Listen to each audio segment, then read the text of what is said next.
Anggota DPRD Kota Denpasar, Ketut Sutejo Kumara, mengatakan sudah saatnya masyarakat mengubah paradigma bahwa sungai bukan menjadi daerah hilir atau tempat pembuangan terakhir, melainkan sungai harus dipandang sebagai hulu, yakni daerah aliran air yang bersih tanpa kesan kumuh.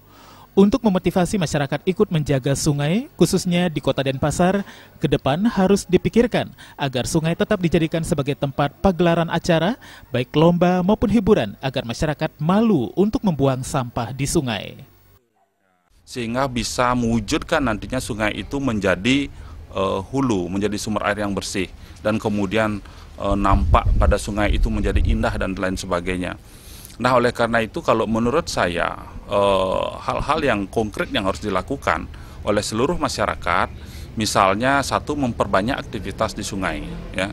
Dengan memperbanyak aktivitas di sungai, entah dia mancing, dibuat sungai itu menjadi indah, sehingga tidak lagi masyarakat yang memiliki pemikiran, pemahaman tentang sungai itu adalah tempat pembuangan. Nah, jadi sudah bergeser.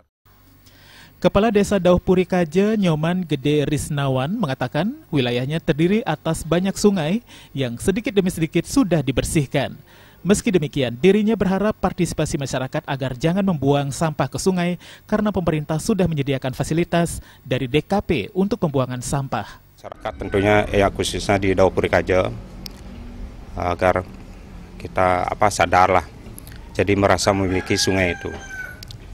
Tentu dengan kegiatan-kegiatan untuk gotong royong, sehingga betul-betul sungai itu menjadi milik kita. Ditambahkannya, dengan memelihara sungai dengan baik, dengan penataan yang indah, dengan peran serta Sekehet Rune, ke depan sungai di Kota Denpasar diharapkan akan menjadi tempat rekreasi baru yang bermanfaat bagi Kota Denpasar. Jaya dan Adi Setiawan, Bali TV.